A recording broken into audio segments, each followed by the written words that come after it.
And then what'd he say? And then what you do? Ooh, girl, I would have died. It is the only food that koalas eat.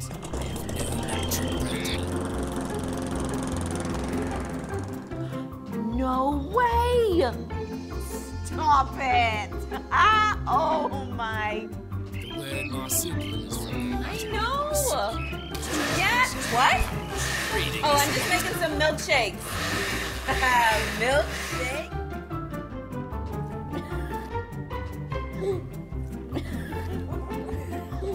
paws with claws adapted for climbing in the country of Australia. Watch your show on any TV in your house with Iris, the new HD multi-room DVR from Rev TV.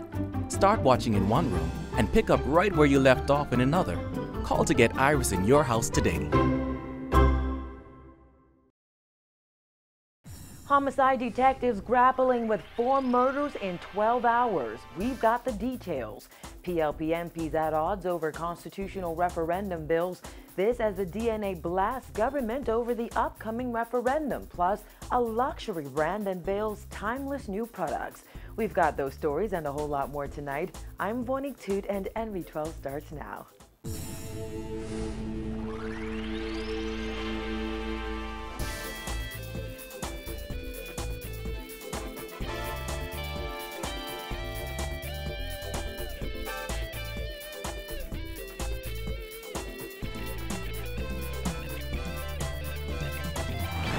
Topping news tonight, violence and death blanketed the streets of New Providence over the last 24 hours as police launched investigations into 4 murders and 2 shooting incidents.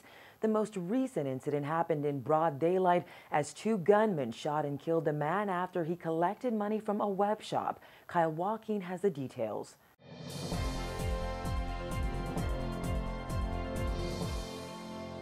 A bloody 12 hours for police officers started right here in Chippenham, where a 23-year-old young man just back from college was gunned down and left to die in the yard just behind me.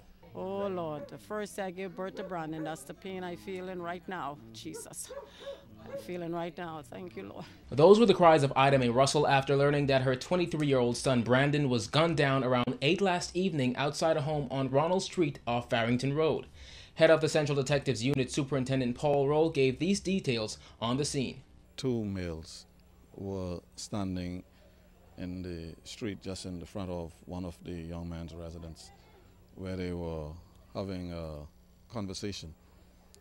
We believe at least 3 men pulled up in a black sedan type vehicle. We're not certain of the type vehicle it is. And 2 men exited, approached these young men that were standing in the street and began discharging shots in their direction. The male that was shot was struck multiple times. He collapsed on the scene here. EMS responded to the scene as well and pronounced him lifeless. The victim's parents say they had just spoken to their son before he left the house and asked him to be careful. They said he was trying to get his life together and was expecting his first child. We talk to him, take him to church, go to church. Sabbath, we just be in the church. Everybody asks for him. The elders text him, you know. I just told him, I think it was yesterday, I said, Brandon, start going back to church and get yourself together, get yourself sorted out, you know. Come back to the Lord. Sadly, this would only be the start of a shooting spree which would claim the lives of 3 others. Around 2:30 this morning, police were called to Blue Hill Road where a woman was found lying in the street with a gunshot wound to the head. She and her male companion were riding on a motorbike, trail motorbike, when persons in a gray Nissan Tido pulled alongside and discharged a shot, hitting her, the female who was on the back. She fell off the bike. The driver of this car then struck the young man who was riding the bike, causing him to collide into the guardrail, and he fell off the bike. And one of the occupants got out of this vehicle and took the bike, and they sped off, leaving both parties in the street. Moments later, officers visited a home in the Yellow Elder Gardens area where they arrested a man and a woman and confiscated the motorcycle and the vehicle used in the incident. Then at 3:30 a.m., police were called to Cordo Avenue where gunshots were heard. When they arrived, they met a man and a woman suffering from gunshot wounds. What we do know is a young man was involved, two men were involved in an argument. One of these men left after a while, and he returned to the establishment, which is a local nightclub, and attempted to gain entry back into this establishment. The persons recognizing him then prevented him from going in. At this point, he produced a weapon and fired into the establishment, hitting a young lady who was the proprietor of it. She was standing at the door. She was struck in the chest. And another young man who was standing at the door, he was struck in the hand and the abdomen. Both victims were taken to the Princess Margaret Hospital where the woman succumbed to her injuries around 5 this morning. The man, we're told, is listed in critical condition. Now, while investigating that incident, police were called to yet another scene, this time at a nightclub along East Bay Street. Police say a group of men started shooting at each other and a man got caught in the crossfire as he walked to his car. He was shot in the back as he tried to run away. At last report, he was said to be in hospital in critical condition. Now, just a few hours later, at 8:45 this morning, a man collected cash from a local web shop in Nassau Village and was on his way to another on East Street to pick up more money when he was shot and killed. When he got to in the area of this junction here at Willow Tree Avenue and Sapodilla, persons in we believe a small gold Honda, possibly a Honda Civic, they were riding behind and they sped up, pulled across and blocked their path. Two occupants got out of this vehicle and began discharging shots into the vehicle that was in the front and hitting the driver. After shooting the victim, Rhodes says the suspects reached into the vehicle and mistakenly took a box of personal items, leaving the money inside the car. NB12 understands the victim is Prince Prudence, the brother of 31-year-old Andy Wallace, who was just buried this past Saturday after he was killed in a car crash along Bethel Avenue North 2 weeks ago. Superintendent Paul Rose says this latest spree of murders shows the blatant disrespect for human life that is so rampant within the country.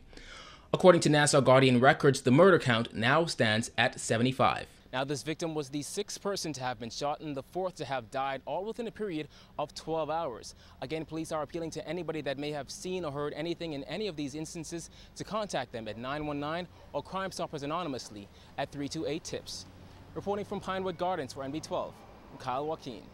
Labor and National Insurance Minister Shane Gibson is defending the government's constitutional amendment bills, insisting that some people are reading into the bills things that are not there. His comments come one day after 2 PLP MPs expressed concern that a question in the constitutional referendum would leave the door open for challenges in support of same-sex marriages. Let me say emphatically, right? I do not support same-sex marriage. Do not support it. Anything that would give rise to us getting to that point, I do not support it. Amid growing concern over the constitutional referendum bills tabled in Parliament last month, Golden Gates MP Shane Gibson made it clear he would never support any bill that favors same-sex marriages. He suggested some people are trying to connect the two issues. His comments come one day after Bamboo Town MP Renward Wells and Fort Charlotte MP Dr. Andre Rollins expressed concern about the bill that seeks to make it unconstitutional for any law or any person acting in the performance of any public office to discriminate based on sex. Both Wells and Rollins believe this could leave the door open for challenges in support of same-sex marriages. However, Gibson disagrees. I do not see any of the amendments giving rise to us supporting same-sex marriage. I see where people stretching it there, right? Where people say is like when they connect two things that have no relationship, no relevance, and completely different vicinities, and they connect them together. And so you could always do that. But the point is, I don't see anything that will give us any need to be concerned about same-sex marriage, particularly when it is very explicit in the act. And in order for us to change that, we got to go to Parliament. Wells suggested that if this issue is not satisfactorily addressed, he could very well vote against it. Wells and Rollins are just the latest PLP MPs to raise concerns about the constitutional referendum bills. We asked Gibson if he fears the referendum set for November 6 is in jeopardy. Have you seen us introduce any bill in Parliament when there wasn't concern? When everybody say, I agree with everything, I have no concerns, pass it. Have you ever seen that? Whenever you go into a referendum, there's a chance you could win, there's a chance that you could lose, right? And so the issue is you try to educate the people as much as possible, you put it to a vote, and then however they vote, you have to be willing to accept the people's decision. That being said, Gibson says he will vote yes to all ballot questions. I support all of the amendments. Every single one of them I think is important. Meantime, the president of the Bahamas Electrical Workers Union is speaking out against a bill which would allow for the foreign husbands of Bahamian women to have automatic entitlement to citizenship. Union President Paul Maynard says on November 6 he plans to vote no to the citizenship question, telling NB12 he cannot trust Bahamian women to do the right thing. I can't trust my daughter and my granddaughter, all right, to do the right thing. And how many daughters and granddaughters? I got one daughter, right? She's 26, and I got a granddaughter who's 7. And I'm not gonna put that kind of pressure on them. No, but these clowns are there. These lackluster, shiftless, trifling Negroes are there. You crazy? No, man, I ain't that. Maynard predicted that foreign men would prey on Bahamian women by marrying them just to become citizens of the Bahamas and compete with Bahamian men for jobs. Conditions are very good in this country. Everybody won't come here. It's the land of the dingham. It's the land of plenty. All I'm saying to you is this: you have to put proper stringence and restrictions in place to make sure that it's not a situation where he using her. Because you know what makes him then comes in here, he gets his citizenship next week. Now he divorce her a month or a year later, whatever. He go home to where he come from, bring his wife here. And now he's a Bahamian. Now he get her automatically taken care of. BEC Chairman Leslie Miller has also come out strongly against the citizenship question, asserting the foreign husband of a Bahamian woman should take her to his country instead of coming to the Bahamas to take jobs from Bahamian men. Maynard says there is no doubt in his mind the majority of voters will reject that question when the constitutional referendum is held.